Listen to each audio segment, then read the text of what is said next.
Hello नमस्कार जय हिंद दोस्तों। तो आप लोगों को आज मैं ले चलता हूं भारत के उस दौर में जब भारत देश अंग्रेजों का गुलाम नहीं था। तो आइए बिना देर किए चलते हैं वीडियो की तरफ। मैं हूं अंग्रेज और मैं जा रहा हूं व्यापार के बहाने भारत को गुलाम बनाने। मैं वहां के लोगों में फूट डालूंगा एवं राज करूंगा। जरा सोचिए, बस एक पल के लिए अपनी आंखें मूंद लीजिए और उस दौर की कल्पना कीजिए। एक देश ऐसा जिसके खेत सोना उगलते थे, जहां के कारीगरों की उंगलियों में वह जादू था कि दुनिया हैरान रह जाती थी। एक ऐसा मुल्क जो पूरी दुनिया की अर्थव्यवस्था का 25% हिस्सा अकेले अपने दम पर चलाता था। दुनिया इसे आदर और लालच से सोने की चिड़िया कहती थी। यह वह जमीन थी जहाँ दुनिया फतह करने निकले सिकंदर के हौसले भी टूट गए थे, जहाँ मोहम्मद गौरी जैसे हमलावरों को भी इस मिट्टी पर कब्जा करने के लिए 17 बार मौत से टकराना पड़ा था, जहां मुगलों को भी अपनी जड़ें जमाने के लिए सदियां लग गई थी। लेकिन सोचिए, जिस देश को बड़ी बड़ी फौजें और तलवारें नहीं झुका पाई, उसे समुंदर पार आए कुछ व्यापारियों ने इतनी जल्दी अपना गुलाम कैसे बना लिया। फिर समुंदर की लहरों को चीरते हुए कुछ व्यापार के भेष में कुछ सौदागर आए। उनके एक हाथ में तराजू था, लेकिन उनकी आंखों में छुपी थी एक प्यासी तलवार। उन्होंने हमारे मसाले नहीं खरीदे, उन्होंने हमारे जमीर का सौदा किया। और देखते ही देखते वह सोने की चिड़िया लोहे की मोटी जंजीरों में जकड़ दी गई। आज हम इतिहास के उस बंद दरवाजे को खोलने जा रहे हैं जिसे किताबों में ब्रिटिश राज कहा जाता है, लेकिन असल में यह वह इंसानियत के सीने पर किया गया अब तक का सबसे बड़ा अत्याचार था। यह खौफनाक कहानी शुरू होती है उस काली तारीख से जब भारत की किस्मत पर पहला और सबसे गहरा घाव लगा। तारीख थी 23 जून 1757। जगह प्लासी का मैदान। बंगाल का नवाब सिराजुद्दौला अपनी विशाल सेना के साथ सीना तान कर खड़ा था। सामने थी ईस्ट इंडिया कंपनी की मुट्ठी भर फौज, जिसका नेतृत्व कर रहा था एक ऐसा आदमी जिसे नफरत और लालच का दूसरा नाम कहा जाए तो भी गलत नहीं होगा, रॉबर्ट क्लाइव। कागजों पर यह एक युद्ध होना था, लेकिन उस दिन मैदान जंग में जो हुआ वह युद्ध नहीं, धोखा था। एक ऐसी गद्दारी जिसने आने वाले 200 सालों तक हिंदुस्तानियों का खून चूसने का लाइसेंस अंग्रेजों को थमा दिया। नवाबों की सेना का सेनापति मीर जाफर अपनी हजारों की फौज लेकर युद्ध के मैदान में खड़ा रहा, खामोश, बिल्कुल एक पत्थर की मूर्ति की तरह। उसकी तलवार मियान के अंदर ही सोती रही, जबकि अंग्रेजों की बंदूकें नवाब के वफादार सिपाहियों के सीने छलनी करती रही। जानते हैं, क्योंकि रॉबर्ट क्लाइव ने मीर जाफर के कानों में सत्ता का जहर घोल दिया था। नवाब को मरवा दो और बंगाल का अगला नवाब मैं तुम्हें बनाऊंगा। उस एक लालच ने, उस एक गद्दारी ने पूरे हिंदुस्तान का सौदा कर दिया। सिराजुद्दौला पकड़े गए और बेहद बेरहमी से उनका कत्ल कर दिया गया। लेकिन दोस्तों, असली कहानी जंग के बाद शुरू होती है। असली लूट का खेल अब शुरू होने वाला था। प्लासी की जीत के बाद रॉबर्ट क्लाइव जब मुर्शिदाबाद, उस समय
जाता और लंदन के किनारे निचोड़ दिया जाता। बंगाल जिसे कभी जन्नते निशान राष्ट्रों का स्वर्ग कहा जाता था, अब एक कब्रिस्तान में बदलने लगा था। खेत सूख रहे थे, चेहरे मुरझा रहे थे, लेकिन कंपनी की तिजोरी का पेट नहीं भर रहा था। दोस्तों, अत्याचार की हद तो तब पार हुई जब कुदरत ने भी हिंदुस्तान से मुंह मोड़ लिया और अंग्रेजों ने इंसानियत का गला घोट दिया। मैं बात कर रहा हूँ 1770 के उस खौफनाक मंजर की, जब जिंदा लोग मुर्दों का मांस खाने पर मजबूर हो गए थे। दुनिया का सबसे बड़ा मानव निर्मित अकाल हिंदुस्तान के दरवाजे पर दस्तक देने वाला था। एक ऐसा दौर आने वाला था जहां माएं अपने बच्चों को नदी में बहा देंगी क्योंकि उनके पास खिलाने को एक दाना नहीं होगा। उस दर्दनाक वक्त में जब लोग तड़प रहे थे, अंग्रेज अफसर क्या कर रहे थे? वह अपनी शराब के जाम से जाम टकरा रहे थे और लगान की दरें और बढ़ा रहे थे। आखिर क्या हुआ था 1770 में? कैसे 1 करोड़ लोग भूख से तड़प कर मर गए और ईस्ट इंडिया कंपनी ने इसे मुनाफे में बदल दिया? यह जानने के लिए दिल थाम कर बैठिए, क्योंकि आगे हम उस अंधेरे को दिखाएंगे जिसे इतिहास कभी भुला नहीं पाया। साल 1769 आसमान से आग बरस रही थी। धरती का सीना प्यास से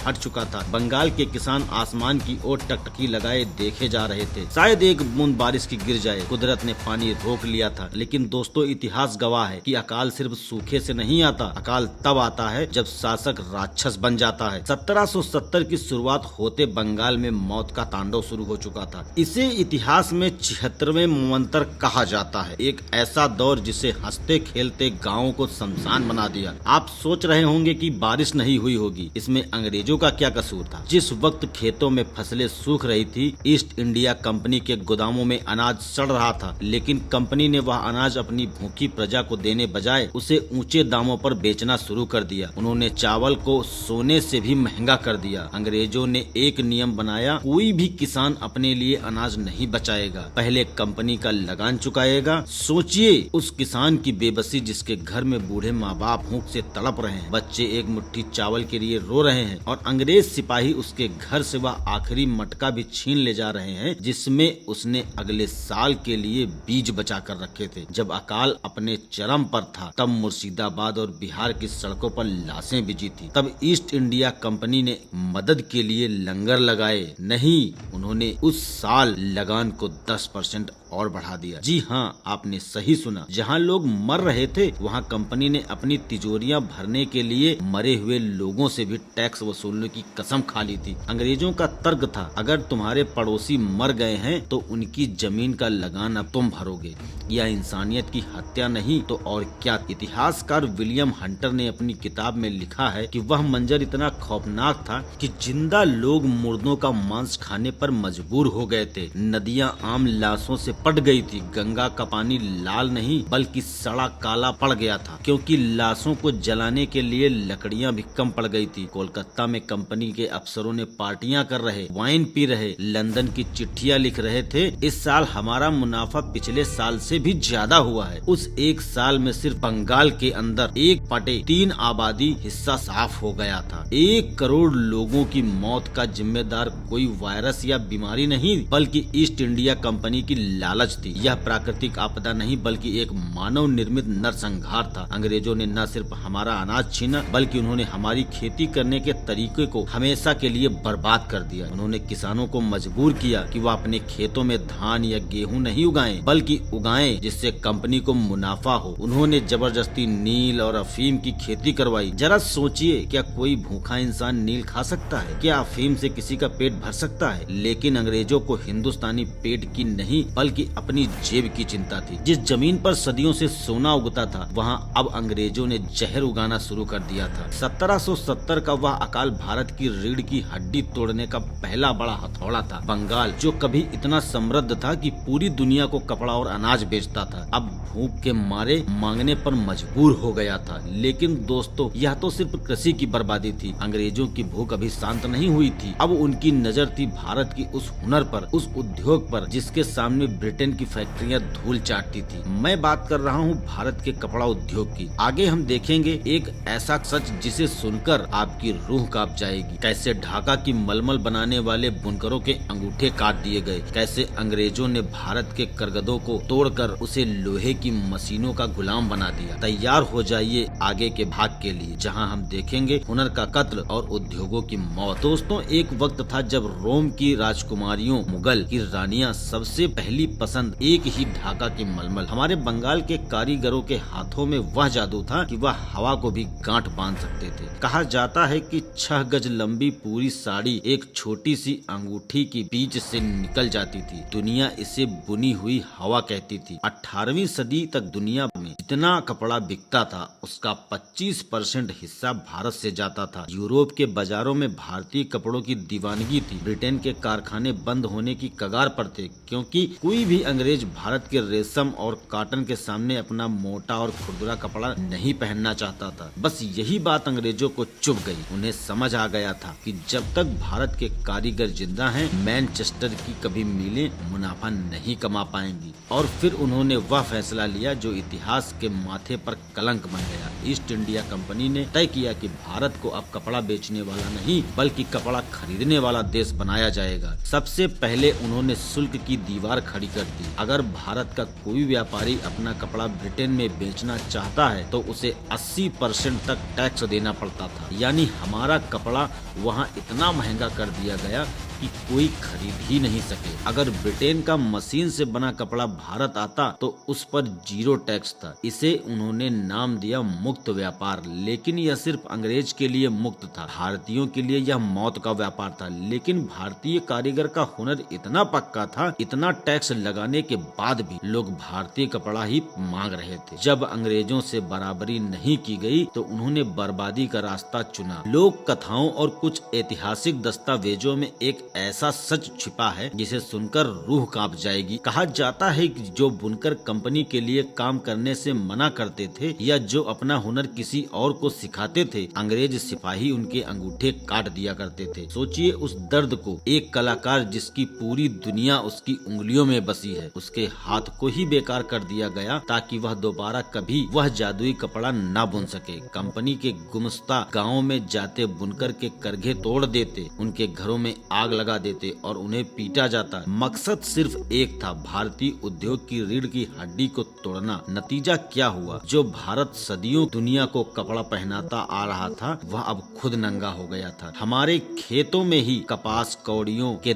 दाम पर खरीदकर जहाज से भरकर ब्रिटेन भेजा जाता था। वहाँ मैनचेस्टर फैक्ट्रियों में कपड़ा बनाता और वही कपड़ा वापस लाकर भारतीयों को ही 10 गुना दामों पर बेचा जाता। 1834 में भारत के governor general Lord William Bentinck ने अपनी रिपोर्ट में एक लाइन लिखी थी जो आज के इतिहास के पन्नों पर आंसू की तरह जमी हुई है। उसने लिखा, भारत के मैदान बुनकरों की हड्डियों से सफेद हो गए हैं। लाखों बुनकर भूख से मर गए हैं। लाखों ने भीख मांगना शुरू कर दिया है। ढाका, मुर्शिदाबाद और सूरत जैसे शहर जो कभी व्यापार के केंद्र थे अब वीरान हो चुके थे। अंग्रेजों ने भारत को सिर्फ लूटा नहीं था, उन्होंने भारत को बेरोजगार और लाचार बना दिया था। उन्होंने एक आत्मनिर्भर देश को एक बाजार बनाकर छोड़ दिया। लेकिन दोस्तों, जुल्म जब हद से बढ़ जाता है तो बगावत बन जाता है। किसानों की टूटी कमर, बुनकरों के कटे अंगूठे और अकाल में मरे हुए करोड़ों लोगों की चीखें, यह सब अब बारूद बन चुकी थी। बस एक चिंगारी की जरूरत, और वह चिंगारी भड़की 1857 में, जिसने अंग्रेजों की नींद हराम कर दी। और कैसे कंपनी राज खत्म होकर क्राउन का राज आया। लेकिन जुल्म का तरीका नहीं बदला। जलियांवाला बाग से लेकर आजादी की सुबह तक यह खूनी दास्तान कैसे अपने अंजाम तक पहुंची। देखिए हमारे आखिरी और सबसे धमाकेदार भाग में, विद्रोह की आग। आजादी की कीमत 10 मई 1857। यह वह तारीख थी जब भारत के सब्र का बांध आखिरकार टूट गया। बैरकपुर से उठी मंगल पांडे की चिंगारी अब एक ज्वालामुखी बन चुकी थी। मेरठ से लेकर दिल्ली तक और झांसी से लेकर कानपुर तक हर जुबान पर बस एक ही नारा था, अंग्रेजों भारत छोड़ो। किसानों ने अपने हल छोड़ दिए और तलवारें उठा ली है। जिन बुनकरों के हाथ काट दिए गए थे उन्होंने भी ईंट पत्थर उठा लिए। पहली बार हिंदू और मुसलमान कंधे से कंधा मिलाकर उस सफेद शैतान के खिलाफ खड़े थे। लेकिन दोस्तों, अंग्रेजों ने इस विद्रोह का जवाब जिस बर्बरता से दिया था उसे इतिहास में द डेविल्स विंड कहा जाता है। जनरलों ने आदेश दिया था, दया मत दिखाओ, हर वह शख्स जो बागी है उसे खत्म कर दो। उन्होंने विद्रोह को कुचलने के लिए क्रूरता की सारी हदें पार कर दी। पकड़े गए विद्रोहियों को तोपों के मुंह पर बांध दिया जाता और फिर तोप चला दी जाती थी। इंसान के शरीर के चीथड़े उड़ जाते, हवा में बिखर जाते। यह सिर्फ मौत नहीं थी, यह एक संदेश था ताकि आने वाली पीढ़ियां बगावत का नाम न ले सके।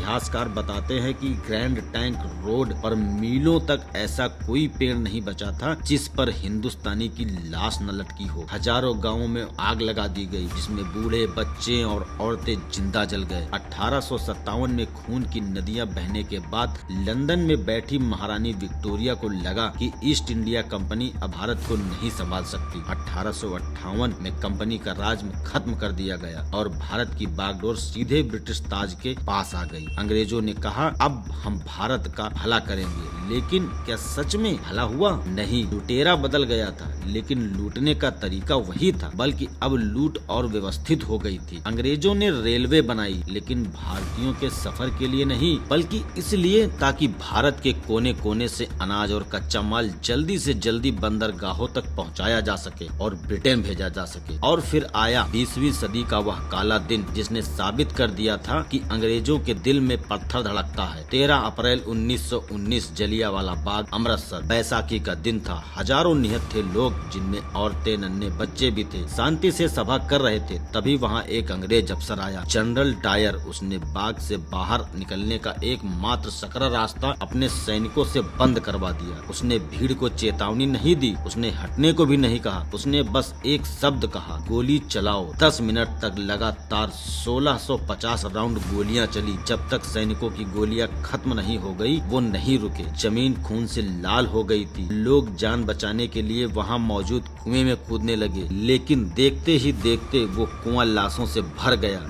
जनरल डायर ने बाद में बेशर्मी से कहा, मैं वहाँ सिर्फ लोगों को मारने नहीं गया था, मैं पूरे भारत को डराने गया था। लेकिन डायर भूल गया था कि मरे हुए लोगों का खून जिंदा लोगों के पसीने से ज्यादा ताकतवर होता है। जलियांवाला बाग की मिट्टी ने भगत सिंह और उधम सिंह जैसे इंकलाबियों को पैदा किया। आखिरकार 200 सालों की गुलामी, 45 ट्रिलियन डॉलर की लूट, करोड़ों अकाल मौतों का अनगिनत बलिदानों के बाद 15 अगस्त 1947 की सुबह आई। अंग्रेज चले गए, लेकिन वह अपने पीछे एक ऐसा देश छोड़ गए जो गरीबी से जूझ रहा था, जिसे उन्होंने टुकड़ों में बांट दिया था। आज हम एक आजाद हवा में सांस लेते हैं, तो हमें याद रखना चाहिए कि यह आजादी मुफ्त में नहीं मिली है, इसकी कीमत चुकाई है उन किसानों ने जो भूखे मरे, उन बुनकरों ने जिनके हाथ कटे, और उन वीरों ने जिन्होंने तोपों के सामने सीना तान दिया। उन्होंने हमें लूटा, उन्होंने हमें तोड़ा, हमें मिटाने की कोशिश की, लेकिन हम खड़े हुए, क्योंकि वह हमारी